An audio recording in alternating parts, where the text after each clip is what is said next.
السلام علیکم ورحمۃ اللہ وبرکاتہ الحمد للہ وحدہ والصلاة والسلام علی من لا نبی بعد اما بعد فعن ابی سرمة رضی اللہ عنہ قال قال رسول اللہ صلی اللہ علیہ وسلم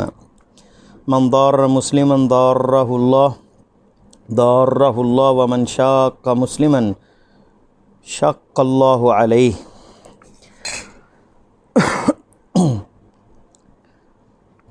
یہ حدیث جو ہے ابو داؤد کے اندر ہے، ترمذی میں ہے، ابن ماجہ میں ہے، مسند احمد میں ہے، طبرانی نے اپنی معجم الکبیر میں روایت کیا، اور امام البیہقی نے اپنی سنن میں، خرائطی نے فی مساوی الاخلاق میں ذکر کیا ہے۔ تو یہ حدیث جو ہے جس کا ترجمہ یہ ہے کہ ابو سرما روایت کرتے ہیں کہ رسول اللہ صلی اللہ علیہ وسلم نے فرمایا جو شخص کسی مسلم کو تکلیف پہنچائے اللہ تعالیٰ اسے تکلیف پہنچائے گا، اور جو شخص کسی مسلم کی مخالفت کرے اللہ تعالیٰ اس پر مشقت ڈالے گا۔ جو کسی کے لیے سختی کرے گا اللہ اس پر سختی کریں گے۔ اور حدیث کا شاہد ابو سعید خدری کی روایت مستدرک حاکم اور امام البیہقی رحمہ اللہ نے ذکر کی ہے،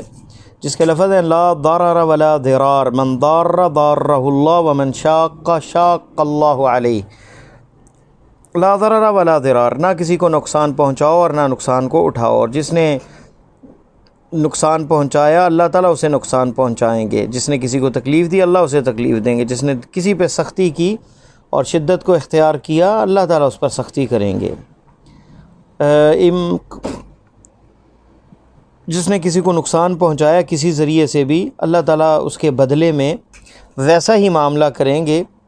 کہ اسے بھی تکلیف ہوگی، مشکل میں پڑ جائیں گے، اور یہ جزا ہے اس عمل کی۔ یہ حدیث بنیادی اس کا جو مرکز ہے وہ یہ ہے، اور بنیادی نقطہ یہ ہے کہ انسان اگر چاہتا ہے کہ اس کی زندگی میں آسانیاں ہوں، پریشانیاں نہ ہوں، سختیاں نہ ہوں، نرمی ہوں، اسے مشکلات کا سامنا نہ پڑے، اسے تکالیف کا معاملہ نہ کرنا پڑے، تو وہ آسانیاں بانٹے، کسی کے ساتھ سختی نہ کرے اور کسی کو تکلیف نہ پہنچائے، تاکہ اللہ تعالیٰ کی طرف سے بھی اسے جو ہے آسانیاں ہی ملیں۔ تو لوگ آج کے دور میں ایک دوسرے کو نقصان بھی پہنچاتے ہیں اور ایک دوسرے کو جو ہے وہ تکلیف بھی دیتے ہیں۔ تو اس حدیث کے اندر جو ہے اللہ تعالیٰ نے یہ بتایا ہے کہ دنیا میں بھی اللہ تعالیٰ اسے یہ مشقت میں ڈال سکتے ہیں، اور آخرت میں تو ہے یہ جو جزا، لیکن کبھی کبھار دنیا میں بھی پکڑ آ جاتی ہے۔ اللہ تعالیٰ کا فرمان ہے وَلَا تَحْسَبَنَّ اللَّهَ غَافِلًا عَمَّا يَعْمَلُ الظَّالِمُونَ، اللہ غافل نہیں ہے جو ظالم کر رہے ہیں، انما یؤخرہم لیوم تشخص فیہ الابصار، انہیں قیامت کے دن تک اللہ مؤخر کر دیتے ہیں، چھوڑ دیتے ہیں، ڈھیل دے دیتے ہیں دنیا میں۔ سورہ ابراہیم آیت نمبر 42۔ امام صنعانی کہتے ہیں من ضار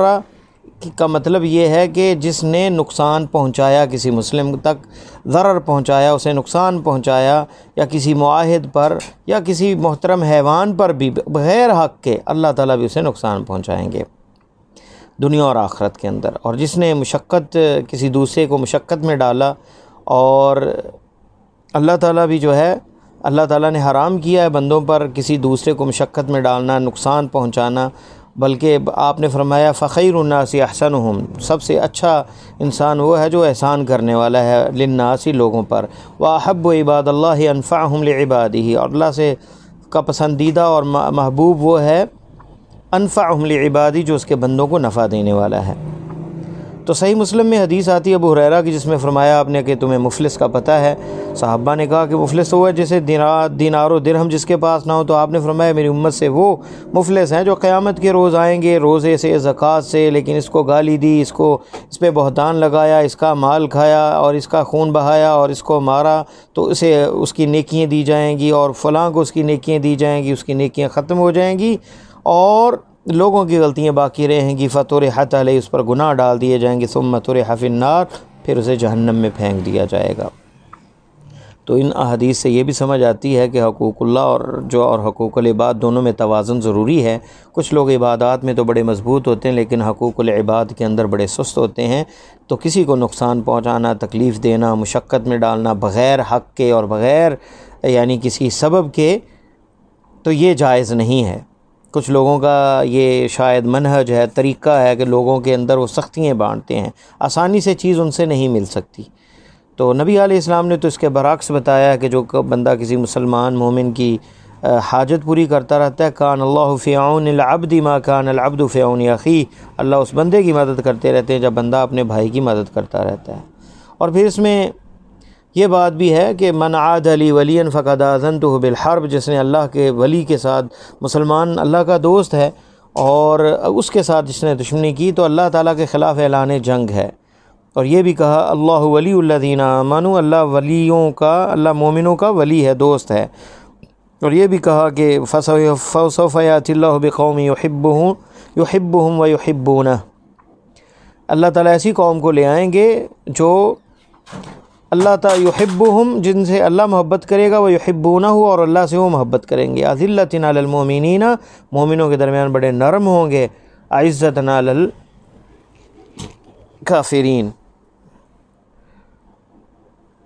کافروں کے لیے وہ جو ہے، مشرکوں کے لیے، کافروں کے لیے، منافقوں کے لیے وہ شدید ہوں گے، لیکن مومنوں کے لیے نرم دل ہوں گے۔ اشداء علی الکفار رحماء بینہم، کفار کے معاملے میں وہ اشداء ہیں لیکن رحماء بینہم، آپس کے معاملے میں بڑے نرم دل ہیں۔ ایک اور حدیث میں فرمایا 3 چیزیں جن کو رد نہیں ہوتی، دعوت الامام العادل، نیک عادل انصاف پسند اور انصاف کرنے والے امام کی دعا، روزے دار کی حتیٰ کہ افطار کرے، اور مظلوم کی دعا جسے اللہ تعالیٰ بادلوں پر اٹھاتے ہیں، وَتُفْتَحُ لَهَا أَبْوَابُ السَّمَاوَاتِ، اور اس کے لیے آسمان کے دروازے کھول دیے جاتے ہیں۔ وَيَقُولُ الرَّبُّ عَزَّ وَجَلَّ، اور رب عز و جل کہتے ہیں، وَعِزَّتِي، اور مجھے اپنی عزت کی قسم، لَأَنصُرَنَّكَ وَلَوْ بَعْدَ حِينٍ، کہ میں تیری ضرور مدد کروں گا۔ اس مظلوم کو کہتے ہیں وَلَوْ بَعْدَ حِينٍ، اگرچہ بعد میں، کچھ دیر کے بعد۔ اور یہ حدیث بھی صحیح ہے مختلف طرق اور شواہد کے ساتھ۔ تو مظلوم کی بد دعا جو ہے، کسی پر اگر ظلم ہو، کسی کو تنگ کیا گیا ہو، وہ قبول ہوتی ہے، اور اس مظلوم کی بد دعا سے بھی بچنا چاہیے،